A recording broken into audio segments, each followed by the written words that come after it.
Vamos a repasar las reglas. La primera regla es que no te debe dar jamás la luz del sol. La luz del sol te mataría. La segunda, ya sabes que debes mantenerte lejos del agua. No puedes beber agua ni te puedes bañar. Y la tercera, la más importante, es que no puedes comer después de medianoche. Imposible. Si no...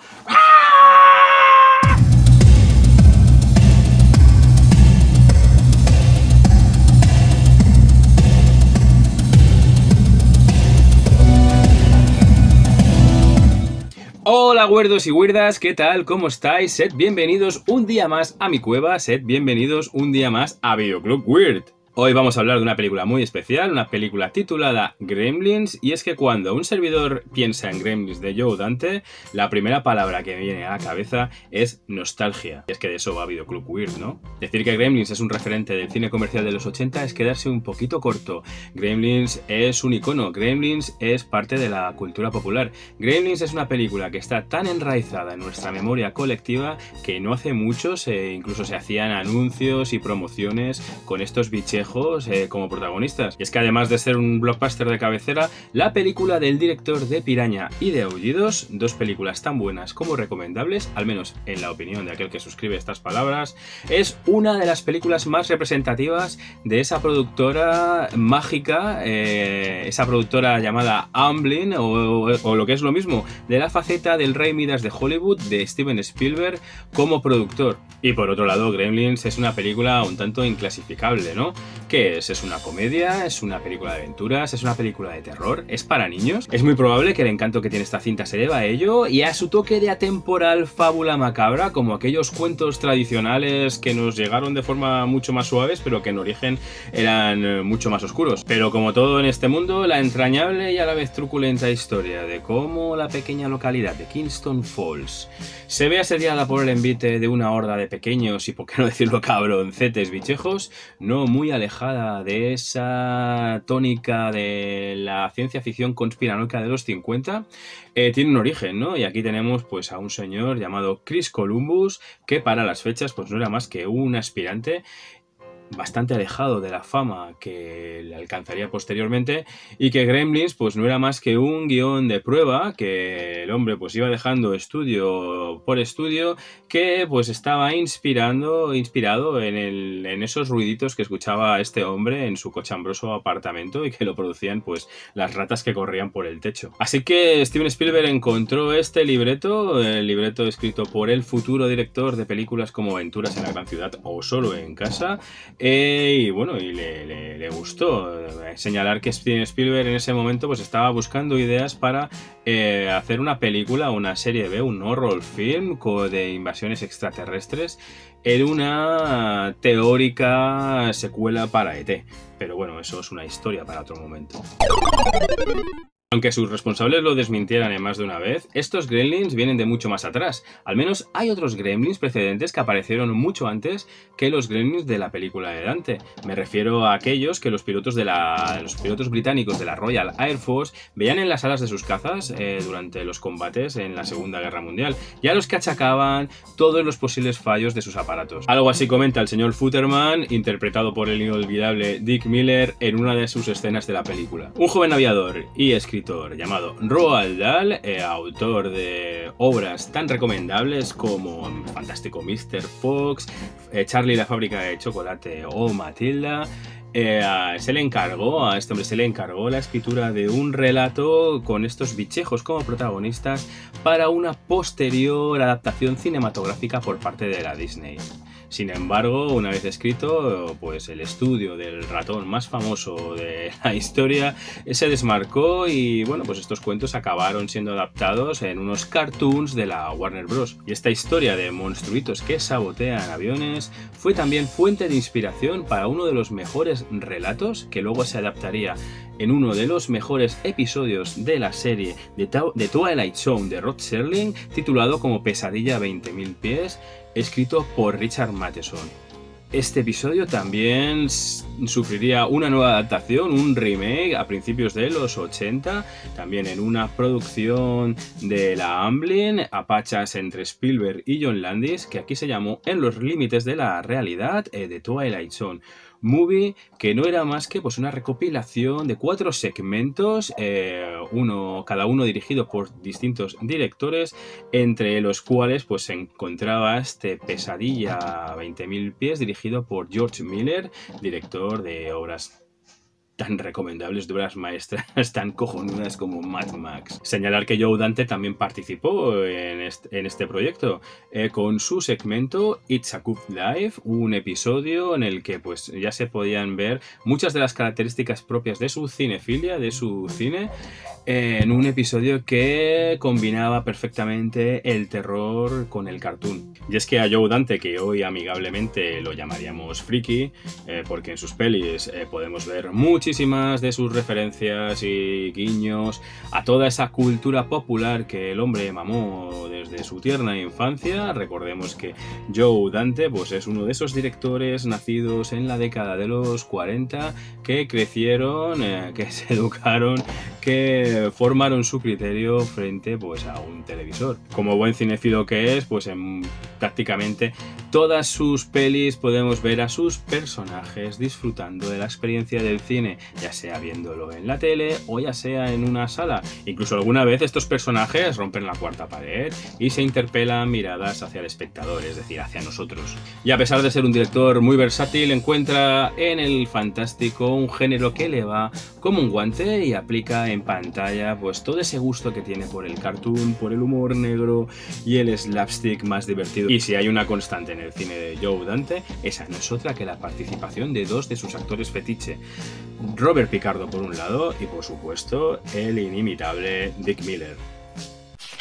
Y se dice que Dante pues, no fue la primera opción para dirigir Gremlins. El Rey Midas de Hollywood tenía en mente a un jovencísimo y también desconocido Tim Burton, que hasta la fecha pues, solo había dirigido ese cortometraje titulado Como Vincent, y al que, bueno, pues, el que Spielberg todavía consideraba como que estaba muy verde para ponerse a la cabeza de un proyecto de estas características. Y por su parte Dante, cuando recibió el guión y la propuesta, pensó que era una broma.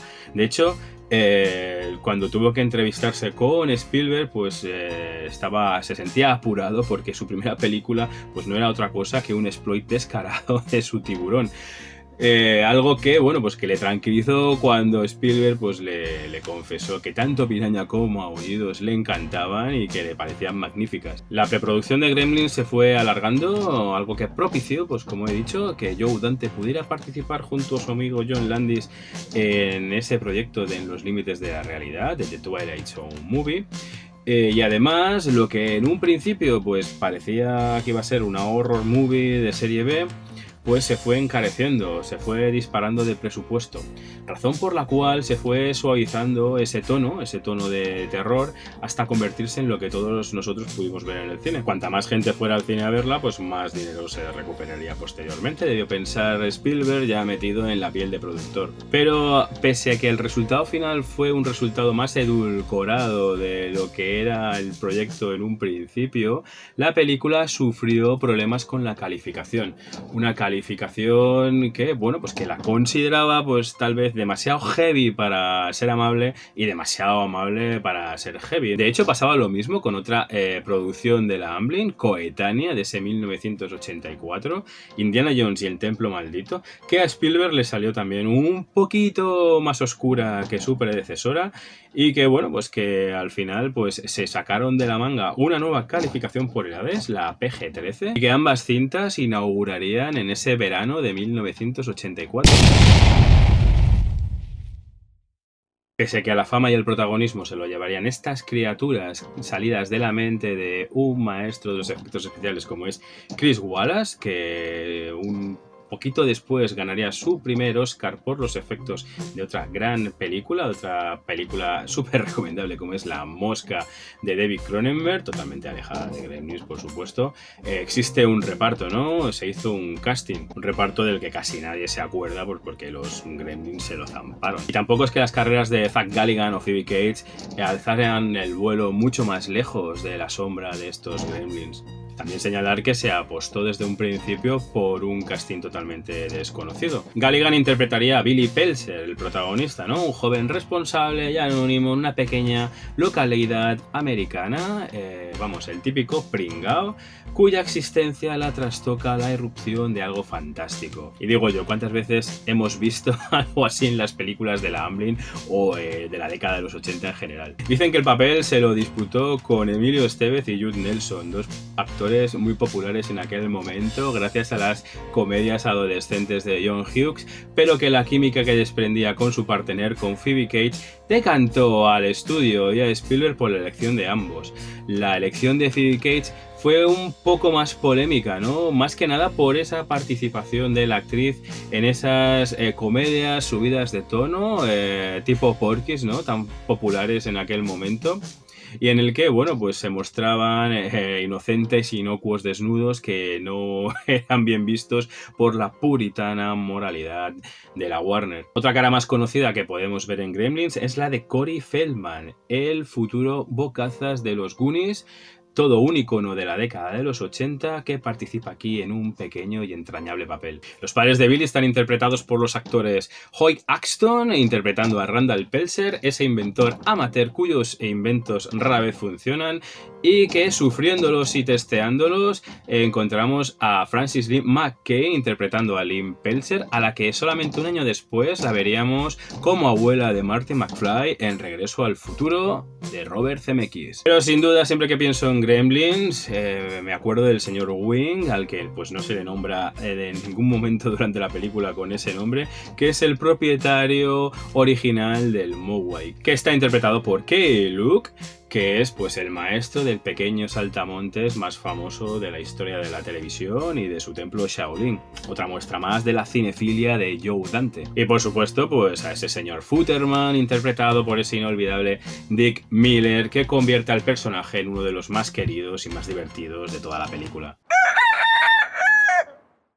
Y he mencionado antes a Chris Wallace, un tipo con un currículum bastante interesante, con películas como Humanoides del Abismo, En busca del arca perdida o La mosca, que ya he mencionado también, como responsable de los efectos especiales, del diseño de los Gremlins y los Mogwais, y de que todos esos Muppets y animatrónicos pues se movieran y transmitieran una sensación de realidad que no ha envejecido nada mal y que coloca a Gremlins como una de esas cimas de los efectos especiales, al menos en mi opinión. Sin embargo, señalar que la idea primigenia de Steven Spielberg era la de usar unos monos titis maquillados, y que por fortuna pues la práctica de esta idea se fue al traste y pues se recurrió a marionetas y animatronics que eran tan difíciles de poner en marcha o de mover que muchas veces pues eternizaban algunas de sus escenas. Y qué decir de la música, lo que fue una imposición en The Twilight Zone Movie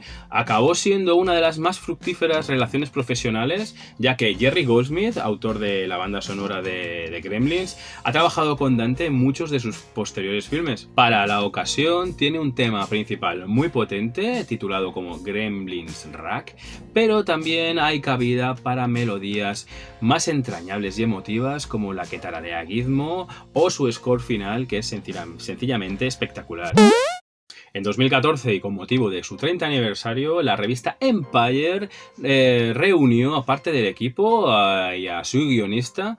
Y aquí Columbus, pues en la entrevista que le realizaron, habló pues de ese remake, reboot que lleva tiempo por ahí amenazando, y también contó o se quejó, mejor dicho, de cómo su guión original pues fue modificado hasta lo que pudimos ver finalmente. Un guión que yo sepa no ha salido nunca a la luz, pero sí que para esa ocasión sí que apareció una de sus reescrituras, concretamente la séptima de las 8 que sufriera el libreto original de Columbus, y que bueno, pues que tanto Dante, la Warner o Spielberg suavizaron para que la cinta llegara a más público que al típico aficionado al terror de la época. Uno de los cambios más significativos de ese guión fue el de separar a Gizmo de Stripe, puesto que en origen los dos eran el mismo. La idea era que el público se encariñara de Gizmo y que bueno, pues que luego se trastornara cuando el pequeño Mogwai se convirtiera en el fiero Stripe. Se dice que Spielberg se encariñó tanto de Gizmo que pues se negó en rotundo, como también se negaron a la muerte pues de ese Gizmo Stripe, convirtiéndose en una especie de mariposa. Que con todos mis respetos, ¿qué narices estabas pensando, Chris Columbus? Otros cambios significativos están en el tono y en las muertes de algunos personajes, como por ejemplo el del profesor Hanson, interpretado por Clint Turman, a quien también pudimos ver mucho después en esa película de JJ Abrams llamada Super 8, que moría pues con agujas clavadas en los ojos por ese gremlin al que previamente había pinchado para sacarle sangre. Los Futterman, a diferencia de lo que pudimos ver en la versión final, pues morían aplastados lentamente por su excavadora. O sea, Kentucky Harvester, que nunca falla. A pesar de que vemos un Burger King en el prólogo, también había una escena en la que los gremlins se comían a los comensales de un McDonald's. Una idea que luego pudimos ver en Critters 2. Barney, el perro de Billy, pues también moriría a manos de estos gremlins. Pero Chris, ¿no sabes que en las películas de Spielberg los animales nunca mueren, concretamente los perros? Y lo más fuerte está por llegar, y esa es la muerte de Lynn Peltzer, ¿no? Esa madre aguerrida dedicada a sus labores, que se despacha cuchillo en mano a 3 criaturas en su cocina y que acabaría siendo decapitada y cuya cabeza se la lanzaría a Billy nada más llegar a casa. Estoy convencido de que más de uno pagaríamos por ver esa versión. Otros cambios en la película los podemos ver en toda esa subtrama homenaje a la figura de Frank Capra, que aunque no aporta mucho a la historia, sí que contribuye a hacer un poco más creíble el pueblo y sus gentes. Imagen y semejanza de Qué bello es vivir, que aparece en un pequeño televisor en la cocina de los Peltzer, en Gremlins también hay una pequeña historia de especulación inmobiliaria por parte de un banco y de la señora Diggle, que nos podría recordar a el malvado señor Potter que le hizo la vida imposible a George Bailey en la cinta de Capra. Por cierto, el nombre de Kingston Falls ya nos evoca al Bedford Falls de la cinta de Capra. Y aquí tomaría un poco más de importancia la figura de Gerald, ¿no? Ese personaje interpretado por una de las caras también populares de la época, por Judge Reinhold, que ese año también sería el detective Rosewood en The Super Detective en Hollywood, y que sería la voz de ese macabro relato que finalmente protagonizó Phoebe Cates acerca de lo peor que le pasó en su vida y que además le ocurrió en Navidad, que fue la muerte de su padre. Es cierto, una escena que la Warner no veía con buenos ojos y que Dante, con la ayuda de Spielberg, pues logró meter al final en la peli. Otros de los homenajes más rebuscados a Capra que podemos encontrar pues es la proyección en el colegio por parte del señor Hanson de Emo the Magnificent de 1957, o ese retrato que encontramos en la mesa de la señorita Diggle, que es un retrato de Edward Arnold, asiduo colaborador del director. Y ya en general, si hablamos de guiños y homenajes, nada más comenzar podremos ver el antiguo logo de la Warner, como así lo pidió expresamente Dante, o cuando nos muestran Kingston Falls, vemos un gigantesco cartel con la tipografía y caricaturizado como Indiana Jones del locutor pues más famoso del pueblo, Ricky Rialto. Otros easter eggs relacionados con el mundo Amblin vienen ligados a la figura de T. En el centro comercial podemos ver un peluche por ahí suelto, y ese teléfono Mi Casa de cuando los Gremlins dejan la casa de los Peltzer sin línea telefónica. Incluso Spielberg pues no pudo resistir a hacer su cameo en la convención de inventores amateurs a la que Randall Peltzer acude, pues aparece subido en una especie de bicicleta. De hecho, esa escena tiene mucha amiga porque también aparecen Robbie el robot de Planeta Prohibido, sale el propio Jerry Goldsmith y además en el fondo aparece la máquina del tiempo de la película El tiempo en sus manos, que además desaparece para asombro de los asistentes. Y encontramos cameos de Chuck Jones, de Kenneth Tobey o referencias a otras películas como la película Indianapolis protagonizada por Clark Gable, la invasión de los ladrones de cuerpos, con las vainas abriéndose justo en el mismo momento en el que los capullos en los que los Mogwai se han convertido en Gremlins se abren, o la incursión del primer film de la Disney, el primer film de animación, Blancanieves, o también, si ya nos ponemos un poco a rebuscar, esa motosierra amarilla como la que portaba Cara Cuero en La Matanza de Texas, pues esa sierra amarilla con la que Stripe ataca a Billy. Y un festival es el cuarto de Billy, ¿no? Donde podremos ver cómics de la DC, de los Nuevos Titanes o pósters y de películas y series. Y como curiosidad, y aunque parezca un pueblo de verdad, Kingston Falls es un set de rodaje de los estudios Universal llamado Carhouse Square. Allí se rodaron, por ejemplo, el episodio piloto de la serie Twilight Zone de Rod Serling, que ya he comentado, o un año después sería la Hill Valley de Regreso al Futuro. Lamentablemente se quemó en 2008 y de todo eso solamente queda la fachada del ayuntamiento. Y es evidente que si más de 35 años después estamos hablando de Gremlins, es que Gremlins fue un éxito en su momento. No solo eso, sino que muchos de nosotros nos quedamos estupefactos, nos quedamos flipados. ¿Y quién no quiso tener un Mogwai como mascota después de ver la película? De sus 11 millones de presupuesto se llegaron a recaudar 150 millones. Siendo la cuarta película más taquillera de 1984. Señalar que el mismo fin de semana en el que se estrenó otro de los blockbusters de referencia de ese año, Cazafantasmas. Bueno, y es que 1984 es uno de esos años especiales en lo que se refiere al cine comercial y al fenómeno blockbuster. En 1984 se estrenaron Super Detective en Hollywood, Karate Kid, Indiana Jones y el Templo Maldito, Terminator, La Historia Interminable, Footloose. La verdad es que fue un magnífico año, ¿no? Lo dicho, una buena cosecha de películas inolvidables que a muchos de nosotros pues nos toca la patata. Y aquí nos quedamos, así que si has llegado hasta este momento, muchas gracias por venir, muchas gracias por visitar este Videoclub Weird. Si te ha gustado el vídeo, pues dale un like aquí abajo. Si quieres comentar algo, pues tienes la caja de comentarios por aquí para decir lo que te apetezca o sugerir o contar algo que no se haya contado en este vídeo. Y además, pues si te enrolla el canal, pues por favor suscríbete y dale a la campanita para que te avise cuando salgan nuevos vídeos. Así que sin nada más, me despido de vosotros. Muchísimas gracias por estar aquí y nada, nos vemos en un próximos vídeos de Videoclub Weird. Así que hasta la próxima, Weirdos.